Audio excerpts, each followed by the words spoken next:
Bonjour à tous et bienvenue sur En roue libre. Ici, comme vous le savez, on parle du quotidien d'un quadraplégique, que ce soit les endroits où sortir ou les adresses de tous les jours.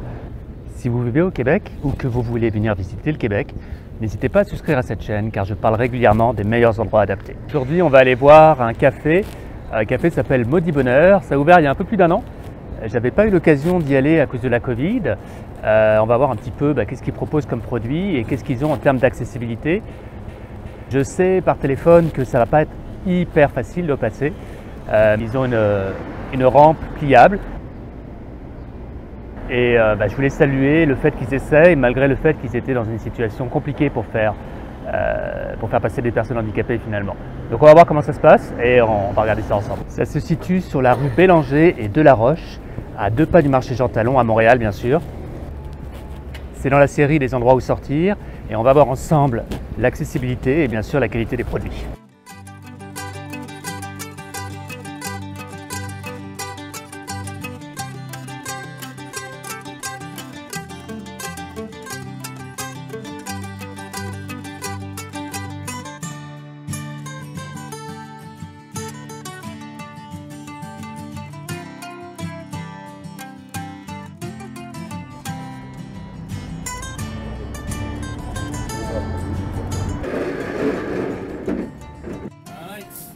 C'est quand tu veux.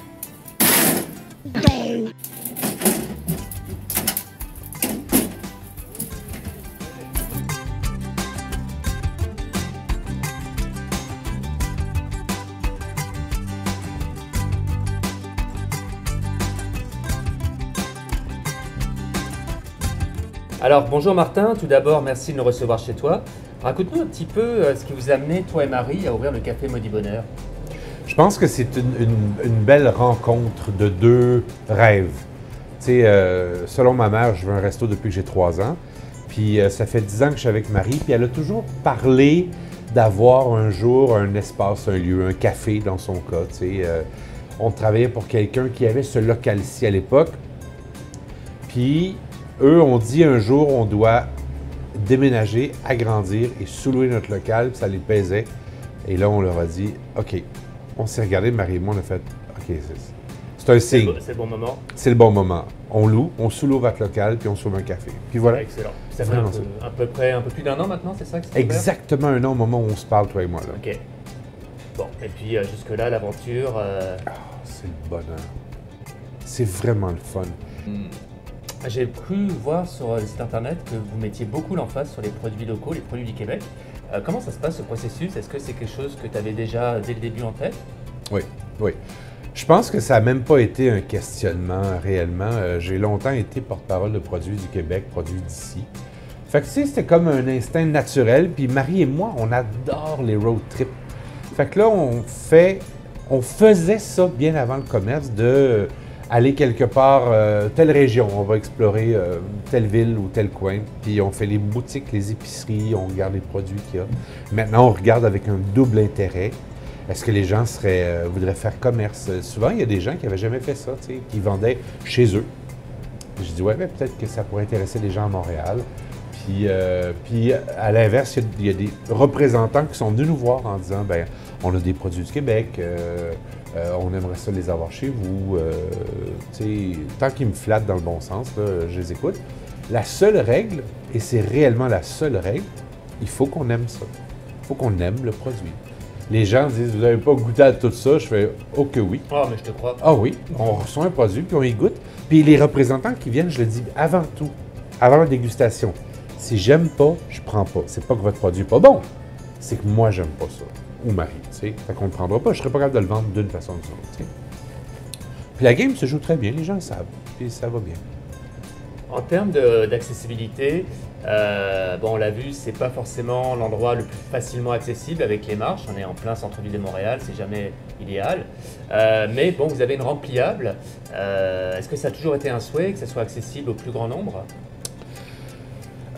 Écoute, j'ai été sensibilisé à ça parce que la mère de Marie est en chaise roulante. Puis pendant plusieurs années, quand il fallait aller à un resto, quand on partait en vacances, quand on allait dans un chalet ou un motel, il fallait poser la question.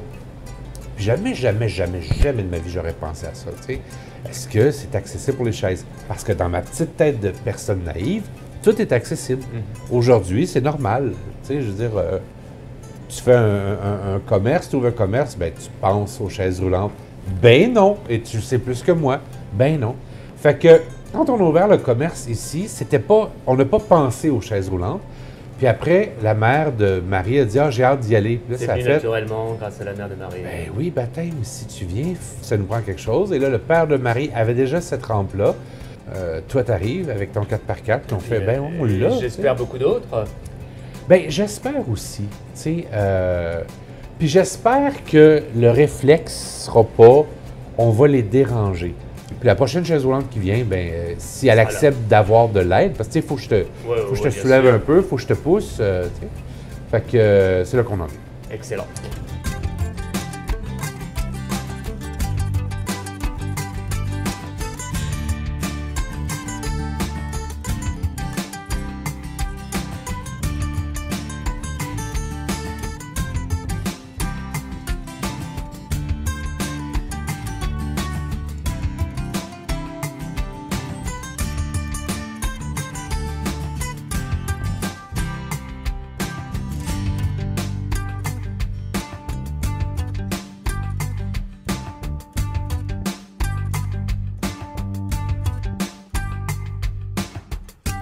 Comme tu t'en doutes, Martin, on n'est pas venu ici que pour parler. Alors, qu'est-ce que tu nous as préparé de bon aujourd'hui?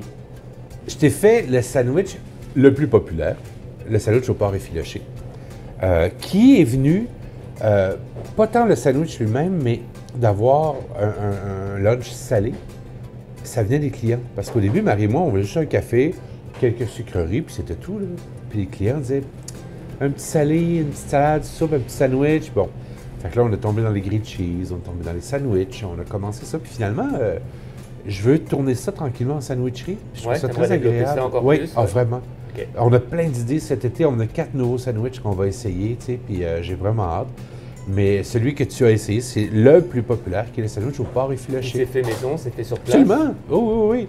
Même la sauce, on peut l'acheter directement dans le magasin. C'est ça qui est le fun, c'est que je prends aussi des produits que les gens font. Fait que c'est tous des produits croisés. Okay. Si tu prends le grilled cheese avec le confit d'oignon, ben c'est le confit de Saint-Paul-d'Abbotsford, tu sais. Et puis en dessert, qu'est-ce que tu nous as préparé de bon? La spécialité de Marie. Là, tu as eu le petit gâteau banane-chocolat. C'était un gâteau banane avec du chocolat à l'intérieur à l'époque. Et un jour, Marie a oublié de mettre le chocolat. Fait que là, on a fait qu'est-ce qu'on fait? Quelqu'un a dit, je pense que c'est Maud, a dit pourquoi on fait pas une ganache? Fait que là, on a fait une petite ganache, mais tu sais, c'est toujours la même chose. C'est quoi une ganache? Fait que là, on a fouillé, fait une petite ganache, on a mis ça dessus. Et puis là, les gens ont commencé à faire, mais c'est bien bon cette affaire-là. Puis ça a été créé comme ça. C'est comme ça qu'est né le chocolat banane. Ce petit chocolat banane. Fait que sur place, on fait très peu, mais on fait beaucoup à faire avec d'autres gens, des gens talentueux et de métier, de pâtissiers, de confiseurs, de chocolatiers.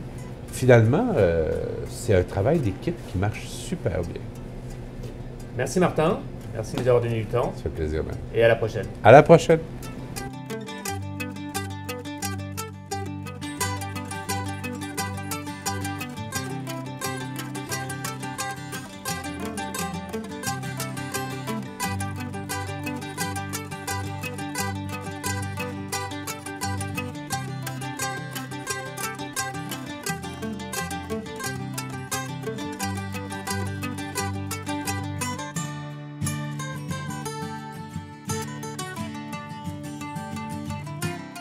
Alors voilà, on a fini notre visite au Café Maudit Bonheur, une adresse que je ne saurais que trop vous recommander. J'espère que cette vidéo vous a... Blablabla. En général, c'est comme ça que ça se passe. J'espère que cette vidéo vous a plu, que vous aurez appris quelque chose. Si vous avez des suggestions de ce que vous aimeriez voir ou que vous êtes vous-même quadraplégique ou avez de la difficulté à faire quelque chose, partagez-le en commentaire, ça fera un sujet pour une autre vidéo. Merci encore d'avoir regardé la vidéo jusqu'au bout. N'hésitez pas à vous abonner si ce n'est pas déjà fait et à la prochaine.